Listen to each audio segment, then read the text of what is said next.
নমস্কার। আজকে আমাদের কিছু কথা কিছু গানের এপিসোডে আমরা চলে এসেছি কলকাতার একটি বিখ্যাত ঐতিহাসিক ভবনের সামনে। এই ভবনটির নাম হচ্ছে সেন্ট জনস চার্চ। এই সেন্ট জনস চার্চের সঙ্গে আমার শ্বশুরবাড়ি মানে শোভাবাজার রাজবাড়ি অঙ্গাঙ্গিভাবে জড়িত। কিভাবে জড়িত সেটা আপনারা জানতে পারবেন এই ভিডিওটি দেখলে। প্লিজ আপনারা ভিডিওটি পুরোটি দেখতে থাকুন। সুন্দর ভেতরটা, এটা চার্চের ফাদারের এটা বাড়ি আর কি। চার্চের স্থাপত্যটা কত সুন্দর না? হ্যাঁ, খুব সুন্দর। চলো ভেতরে যাই, আমরা ভেতরে গিয়ে কি দেখি। হ্যাঁ, এবার ভেতরে গিয়ে দেখি।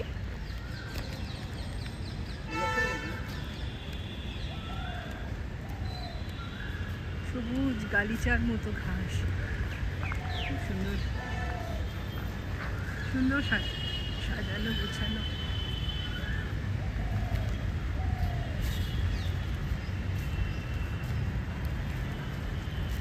তো সাহেব সাহেব ফিলিংস হয় না? সাহেবরা আমাদের দেশে এসে চার্চ বানিয়েছে। আসলে ঠিক আছে, আমরা সেটা দেখতে আসছি। চার্চের প্রতি আমার বরাবরই একটা সফট কর্নার আছে, কেন জানি না। চার্চ আমারও ভালো লাগে। নিস্তব্ধ, হ্যাঁ, খুব নিস্তব্ধ, শান্ত। ধর্মের যে প্রধান শর্ত হ্যাঁ, হচ্ছে আমার কাছে নিস্তব্ধতা, নিস্তব্ধতা, শান্তি। পায়রারা কিছু খুঁটে খুঁটে খাচ্ছে।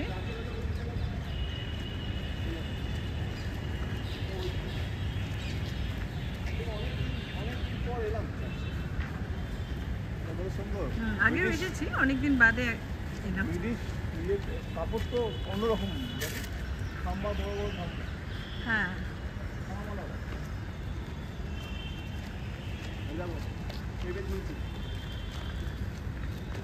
ও মা, সাহেবি পেঁপে, পাপাইয়া, পাপাইয়া,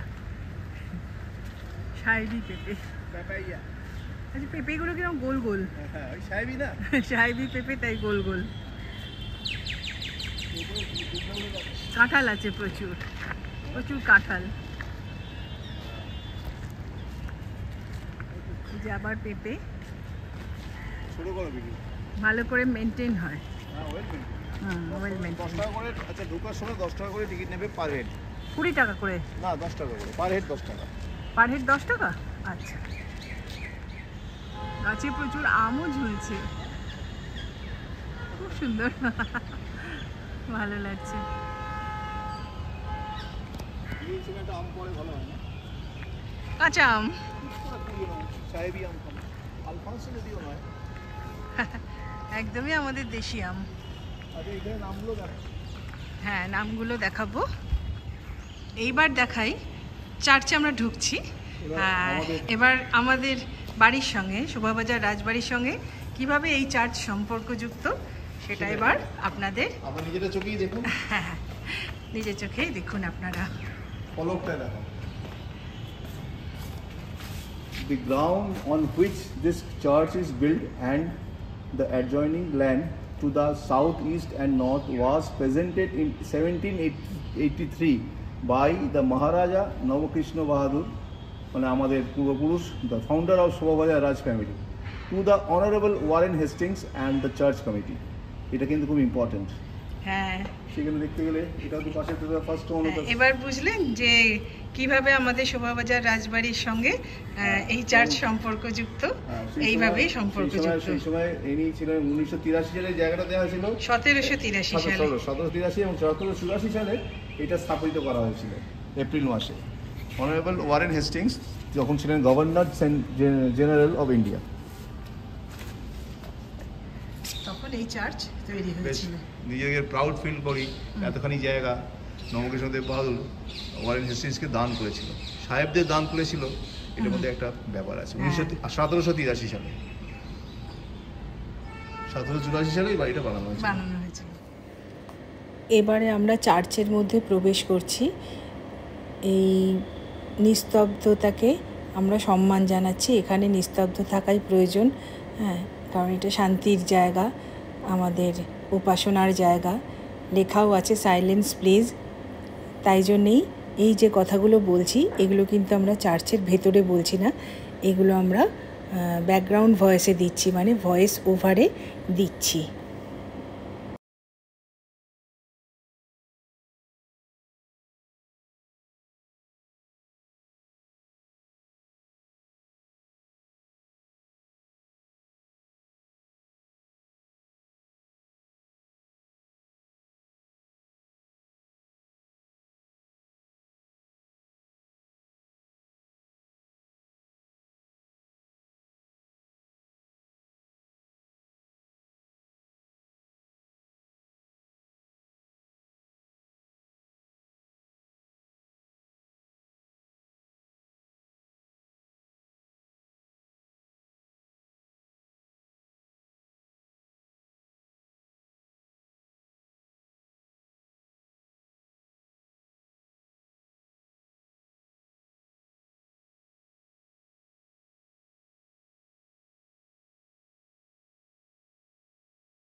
আপনারা দেখলেন চার্চের ভিতর আসবাবপত্র ও বিভিন্ন পাথরের মূর্তি দেখলেন। এর সঙ্গে রয়েছে জার্মান চিত্রশিল্পী জোহান জোফানির 1783 সালে আঁকা বিতর্কিত যীশুখ্রিস্টের লাস্ট সাপার ছবিটিও। এই ছবিটি এখন আপনাদের দেখাবো, দেখুন আপনারা। বিতর্কিত ছবি লাস্ট সাপার, চিত্রশিল্পী জোহান জোফানি।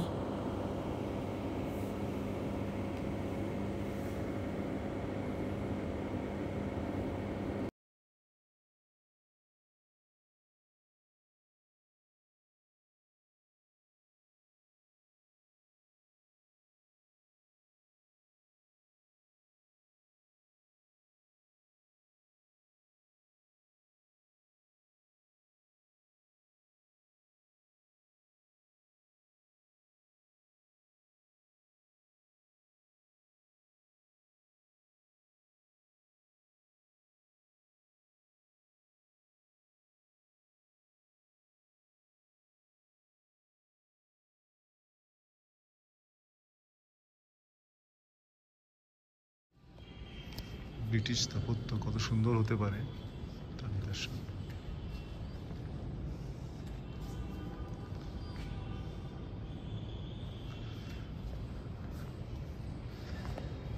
চার্চে যে ঘোরানো সিঁড়ি,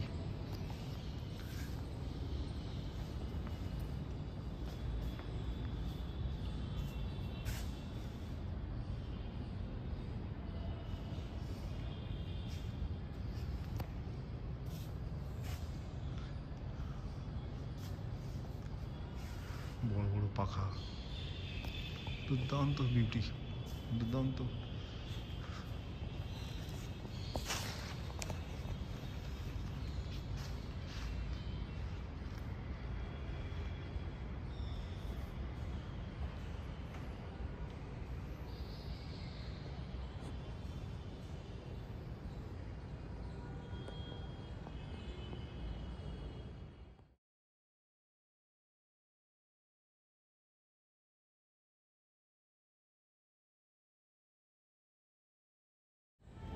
এবারে আমরা যাচ্ছি চার্চের পেছনে অবস্থিত লেডি ক্যানিং তার সমাধি। এই সমাধি ক্ষেত্রটি হচ্ছে লেডি ক্যানিংয়ের। এখান থেকেই তুলছি, আর বেশি দূর যাচ্ছি না। এটা হচ্ছে লেডি ক্যানিংয়ের সমাধি। এবারে আমরা যাচ্ছি ব্ল্যাক হোল মনুমেন্ট দেখতে। চার্চের চত্বরেই রয়েছে। ব্ল্যাক হোল ট্র্যাজেডি সম্বন্ধে আপনারা তো সবাই জানেনই। হ্যাঁ, কিছু তথ্য আমরা তুলে ধরবো। ব্ল্যাক হোল ট্র্যাজেডি হচ্ছে সিরাজদৌল্লা যখন কলকাতা আক্রমণ করেছিলেন তখন ওই তিনি খুব ছোট একটা জায়গায় ইংরেজদের মানে সিরাজদৌল্লা জয়লাভ করেছিলেন 1756 সালে। মানে তিনি সিরাজদৌল্লা জয়লাভ করেছিলেন এবং তিনি ইংরেজদের মানে অনেক সংখ্যক ইংরেজকে একটা খুব ছোট্ট পরিসরে বন্দি করে রেখেছিলেন। হ্যাঁ, তাতে ওই অত ছোট জায়গায় চাপাচাপি করে দম বন্ধ হয়ে প্রচুর ইংরেজের মৃত্যু হয়। এটাকেই আর কি ইতিহাসে বলা হয় black hole tragedy. Black hole monument ইংরেজরা তৈরি করে গেছিল। এখানে অনেক কিছু লেখা টেখা আছে, অত দূর আর যাচ্ছি না। এরপরে আমরা যাব জব চার্নকের সমাধিক্ষেত্রে। চার্চ বেলের আওয়াজ,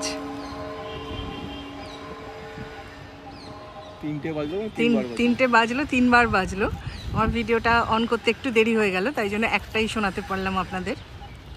এবারে আমরা যাচ্ছি জব চার্নকের সমাধি। জব চার্নক কে আপনারা তো সবাই জানেন, বলা হয় যে তিনি এই কলকাতা শহরের প্রতিষ্ঠাতা।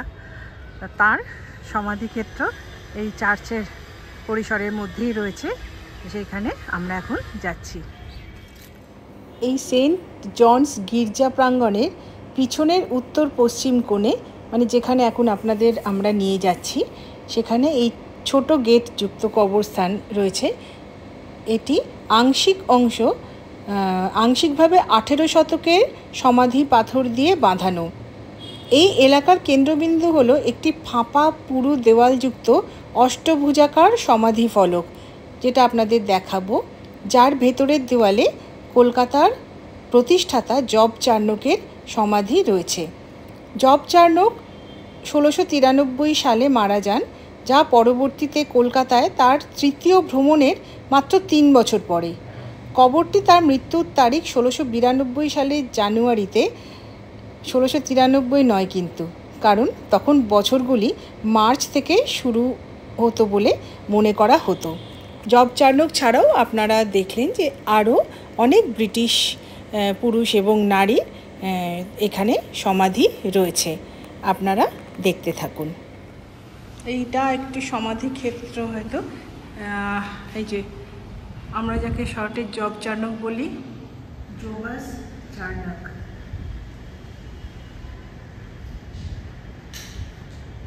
জব চার্নকের সমাধিক্ষেত্র, জোবাস চার্নক। আরো অনেকেরই হয়তো রয়েছে এখানে।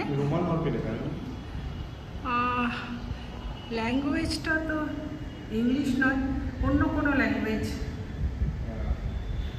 ওই জন্য ঠিক বুঝতে পারছি না। যাই হোক, দেখাচ্ছি আপনাদের। কেউ যদি জানেন যে এটা কোন ল্যাঙ্গুয়েজ, একটু জানাবেন প্লিজ। আর একটা সৌধ রয়েছে, ওইটা কি একটুখানি দেখে এসো তো, ওই সৌধটা।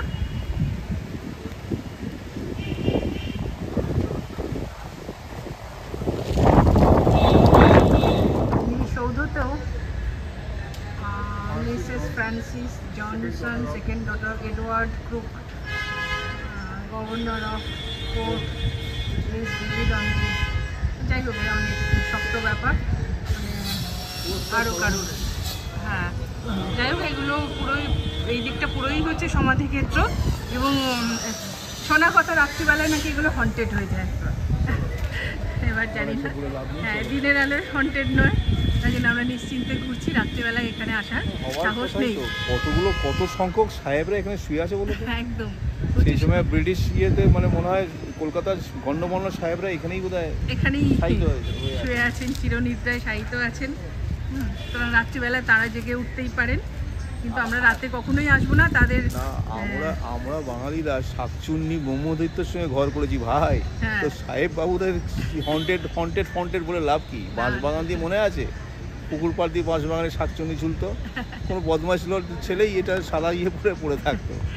যাই হোক, ওগুলো আর দরকার নেই। এখানে আমরা যাই হোক, আমরা কখনোই অন্ধকার হলে তাদের ব্যাঘাত ঘটাতে আসবো না। আমরা তাই দিনের বেলায় কেটে গেলাম, আপনাদেরও দেখালাম, এইটুকুই ভালো লাগলো।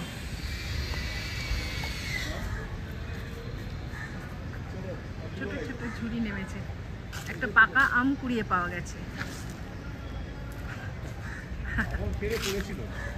হ্যাঁ, ওটা পড়েছিল।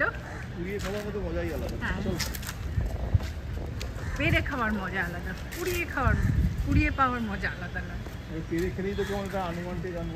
হ্যাঁ, মানে চুরি করে গাছের ফল বা ফুল চুরি করলে ওটাকে চুরি বলা চলে না, ওটা একটা মজা। মানে আমরা চিরকাল শহরে মানুষ, কলকাতা শহরে, আমরা সেই মজাটা পাইনি। গ্রামে যারা ছোটবেলা কাটিয়েছেন তারা অনেক ভাগ্যবান, তারা এগুলো পেয়েছেন। সেন্ট জনস চার্চ নিয়ে কিছু কথা, তার ইতিহাস, ছোট ছোট ঘটনা সমস্তটাই বলবে সুপর্ণা।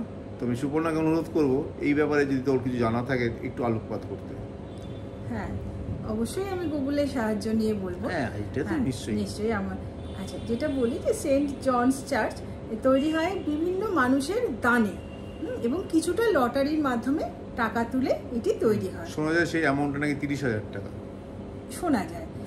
আর আরও শোনা যায় যে এটা প্রাচীন গৌড়ের যে ধ্বংসাবশেষ ছিল সেখান থেকে মার্বেল পাথর এনে এইটা চার্চটি তৈরি করা হয়েছিল। এই চার্চটি পুরোটাই পাথরের তৈরি বলে স্থানীয় মানুষেরা একে পাথুরে গির্জা বলতেন। এবার এই চার্চটির তৈরি হয়েছিল গ্রিক স্থাপত্য রীতিতে এবং লন্ডনের সেন্ট স্টিফেন চার্চের অনুকরণে তৈরি হয়েছিল। এবং এটি তৈরি হয়েছিল সেন্ট জন দ্য ব্যাপটিস্টের জন্মদিনে 1887 সালের 24শে জুন। সেই জন্য এই গির্জার নাম হয় সেন্ট জনস চার্চ। বাহ, একটা ইতিহাস শুনলাম। এছাড়া তো আরও আছে, সেই ইতিহাসও আপনাদের বলবো, নিশ্চয়ই আপনারা জানবেন একটু আগে আগে। তো এই হলো আমাদের সেন্ট জনস চার্চ, যা কলকাতার এক গর্ব এবং যা ব্রিটিশ নির্মিত একটা সৌন্দর্যের প্রতীক হয়ে এখনো পর্যন্ত দাঁড়িয়ে আছে আমাদের শহরের বুকে। হ্যাঁ, এবং এটি হচ্ছে ইস্ট ইন্ডিয়া কোম্পানি যখন কলকাতাকে রাজধানী করলো, ক্যাপিটাল অফ ইন্ডিয়া হলো আর কি ক্যাপিটাল হলো ইস্ট ইন্ডিয়া কোম্পানি, তখন আর কি প্রথম পাবলিকের জন্য এই চার্চ খুলে দেওয়া হয়েছিল। মানে প্রথম কি বলবো, মানে পাবলিক ভবন যাকে বলে, সেটা হচ্ছে এই চার্চ। প্রসঙ্গে আর একটা কথা বলে রাখি, যেটা অনেকেই হয়তো জানেন না বা জানেনও, এটাও ঠিক, আবার অনেকেও জানেনও। এই চার্চের ভেতর প্রথম পাইপ অর্গানটি এখনো পর্যন্ত আছে, যা ব্রিটিশ থেকে আনা হয়েছিল, যা অনেক পুরনো। কলকাতার পাইপ অর্গান বলতে এই একটাই আছে আমার মনে হয়। আজকে আমরা অন্তিম পর্যায়ে, এটা আমাদের শেষ পর্যায়ে চলে এসেছি। এতক্ষণ তো আপনারা দেখলেন কলকাতার একটা সুন্দর জায়গা, সুন্দর ভবনের ইতিহাস, যা সেন্ট জনস চার্চ হিসেবে পরিচিত। তার সঙ্গে শোভাবাজার রাজবাড়ির কী সম্পর্ক সেটাও আপনারা জানলেন ইতিমধ্যেই। আর এই শোভাবাজার রাজবাড়ির ইতিহাস বলার সঙ্গে সঙ্গে আমারও নিজের শোভাবাজার রাজবাড়ির একজন বংশধর হিসেবে খুব গর্বিত হই যখন এই চার্চের সামনে আসি, যখন দেখি এই জায়গাটাই দিয়েছেন স্বয়ং শোভাবাজার রাজবাড়ির নবকৃষ্ণদেব বাহাদুর টু ওয়ারেন হেস্টিংস। এখানে একটা বিরাট আমাদের মাথাটা উঁচু হয়ে যায়।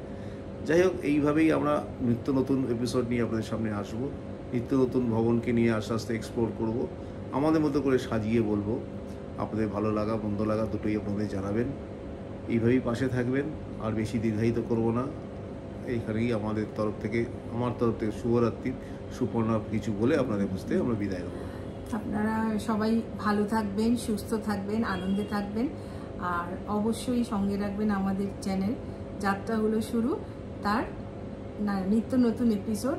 তো সেই এপিসোডগুলোর হেডিং হচ্ছে কিছু কথা কিছু গান। হ্যাঁ, আর সবাই ভালো থাকবেন, শুভরাত্রি।